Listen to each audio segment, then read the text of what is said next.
All right. You ready? Okay, good. Here we go. Yeah, welcome everybody to Why I Learn. I'm so excited to be talking with Edward Abraham. Ed's a CEO of a major medical center or system network in Miami, and he's a lifelong learner.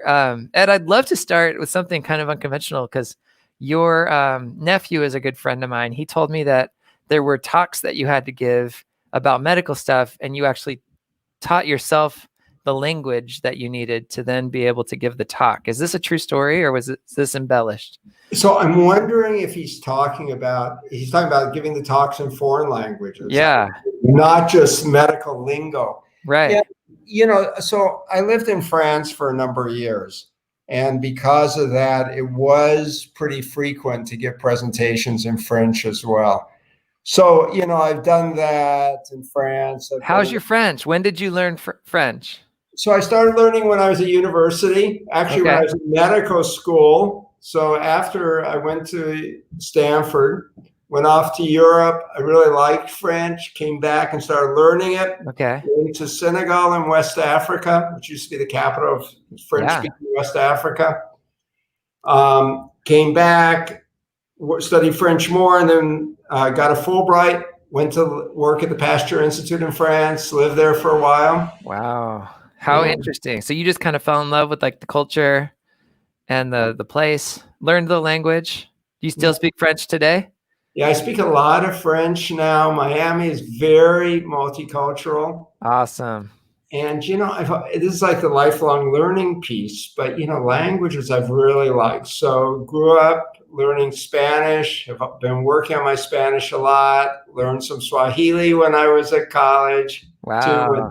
Africa, It's amazing. Do you know, do you have a phrase you could tell us in Swahili? I don't even know what it sounds like. Yeah, you could say Choni iko wapi, which means where's the bathroom? It's a good place to start. It's always a good place to start. It's an essential question, right? Yeah, that's great. Choni iko wapi. Yeah.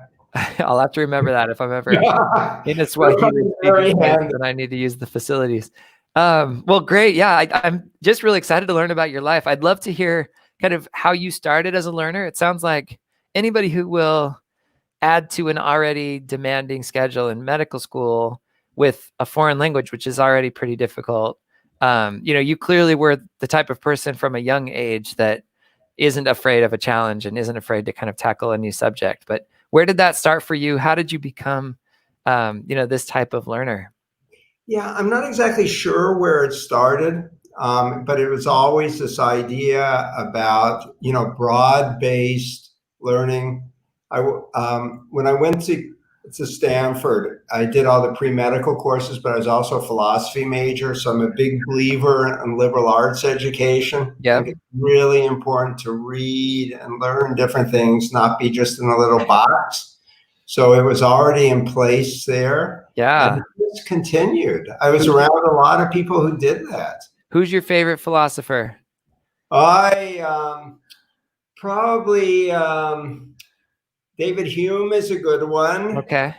Because, that was all about what was rational, how you actually had scientific explanations, how you did proofs, how you proved something was true. Yeah. Yeah. It's interesting. I was just hanging out with my 15-year-old son today and talking. He independently arrived at Descartes' conclusion of, I think, therefore I am. And I was like, that's so interesting that you're thinking about these things. And yeah, I mean, hopefully he can go on and read and study some of the philosophers. How interesting. Yeah. How did he get going on that? He's just the kind of kid that thinks. So he said, sometimes I just lie around thinking, and I was wondering, like, I was looking at our dog, and I was kind of like, all of this stuff exists around us, but I'm sitting here kind of making up a story that ties it all together in my head. And there's this concept of like cause and effect and some of these like just logical things that were intuitive to him. And as he's looking at, comparing himself to the dog, he's like, there's this difference, in terms of how we perceive things. And what is that? And what is, he didn't use words like consciousness, but he was asking himself, like, I can think about stuff. I can like figure things out. And it's one of the just joys of being human. I love, we can go back to actually medical school, because my job in undergrad, I studied physics, and I was in charge of the physics lab where many of it wasn't the course for the physics majors. It was the course for like other people who needed some physics. So many of them were pre-med. They were trying to get on this trajectory, right, that would take them to success as a doctor, right? And I don't fault them that. I think it's amazing, and it's a lot of work, and it's a big grind. But I remember having this perpetual game I would play because they would walk into this physics lab with a very, very specific question on their homework. And it was like, I want this question solved. And it was almost like, hey, nerd, come over here and solve this question for me. And I would do, instead of that, I would be like, but shouldn't you want to like understand what's going on? Like, isn't entropy like fascinating, and the second law of thermodynamics? And isn't this amazing that two bodies like pull on each other in space from great distances away? And of course, like most of the time they didn't accept my invitation to care about learning, but sometimes they would. And you'd get into these conversations where it's like, wow, like how come it's this way? Why does it? I don't know. To me, it's always been fascinating, but I guess that's partly just innate. I don't know. So you're like me. You know, Okay. I was a math major when I first started in college, and it was the beauty of math, right? Yeah. You work, they give you a problem, you work it out. You don't need the answer book if you get it right? Correct. You do. And there's this beauty to it. That's Then awesome. it became too hard because I realized that there were these people who were innately gifted. Well, and it gets abstract. It can feel a little detached from anything, but it sure is interesting. So how did you get to medical from there? That happened in college? Yeah, so I went to, while I was in college with all these other things, I started doing research in biochemistry with Ron Davis, who's now head of the Genomics Institute at Stanford. A wonderful department. Paul Berg, who won the Nobel Prize, was in it. Roger Kornberg, who had already won the Nobel Prize, was in that department. Yeah. And it was this whole thing. I mean, you know, I've always had a research laboratory, basic science laboratory. And it was just what we're talking about, this exploration, posing questions, going at it, learning something new. Yeah. The excitement of discovery. So that was just you. And do you think there was any aspect of like that community? I mean, being around people like that, where the norm is to ask crazy off the wall questions. And I'm guessing there was a culture of like pushback, like people would kind of challenge each other's ideas. I mean, did that seep in, or was it more of like, I found my people? Do you see the difference? Like, it could be like you showed up there and it's like, oh, this is how academics do things or how scientists operate. No, but it was like, I mean, they were my people. That's for sure. You were already that way. Yeah. Were pushing boundaries. And there was this real encouragement to take risk, ask questions, and go for it. Yeah. Not be a follower. Actually go out there, and it's okay to fail. Ask a question, experiment, doesn't work out. Right. Hey, go try something else.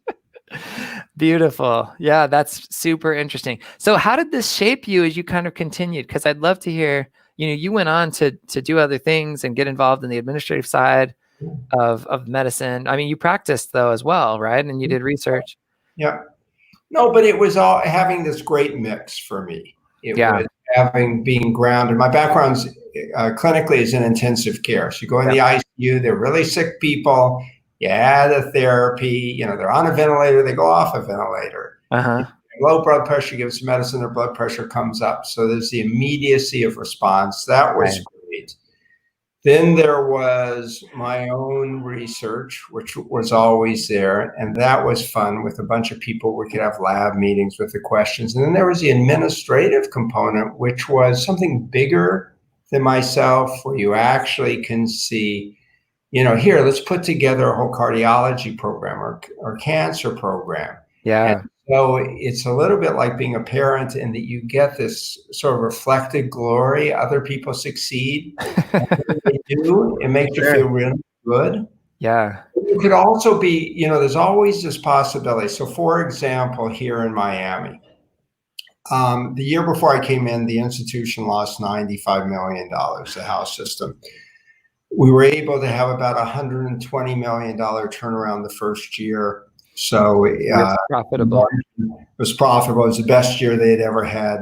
ever. And then the next year was even better. But the point there was, it was like this problem solving again. Let's start doing something sort of novel in this world. Yeah. Let's fix how we do billing and collections. It sounds sort of mundane, but it's the same kind of joy with it. Solving problems. Yeah. Fixing Solving something. problems and then seeing something come out the other side. So that depends on people, right? There's all these people in that system. I mean, give me some numbers. The University of Miami medical system is thousands, tens of thousands of people. There's over 10,000 employees. Over 10,000 people. So how do you, I mean, you don't get the chance to like choose 10,000 people that are going to be like you were as an undergrad, which is like, let's learn, let's think scientifically about this. Like, let's be okay with failure. I mean, a lot of people don't show up that way. What do you do culturally to sort of support that and enable that? So you start defining culture. So this was a system that had drifted. We started something called 5 to Thrive. Okay. Just simple goals that we could be transparent about. Patient satisfaction. Yeah. Volume, employee turnover, which is an index of are you happy working here? Right. What's our margin? And so we would put these out all the time. And we started, for example, with patient satisfaction. We're in the bottom quarter, we're 26th percentile. And we said we want to be above in the top quarter, we want to be above the 75th percentile. And we would just put it out. We would have meetings and rallies and listen to people and make sure it was a real team effort to do that. So what's the 5? Like, why was it? There were 5 things you were tracking, or 5 things. Yeah. But sounds like you would just focus on like one at a time almost. Is that? No, we had 5. Okay. We thought were really important, 5 pillars. So it was the employee satisfaction, number 1. Sure. And then the measure was turnover, and then patient satisfaction, quality measures, volumes. So are we growing? And what was your margin? Money is key. Yeah. Yeah. You got to stay afloat. This reminds me of, so I ended up leaving, after undergrad, I went and worked in nuclear fusion. I was a grad student at MIT. And I remember my research advisor was a research scientist named Jim Irby. And anytime I was really stuck in my experimental system, so I was in charge of building a laser polarimeter that was going to measure the magnetic field inside of this really hot plasma. And it's like, I got to order $1 million worth of laser parts and take them out of the box and screw them all into the laser table, like, really build the design. And I would get this thing working sort of, but then I'd run into this problem and it's like, why?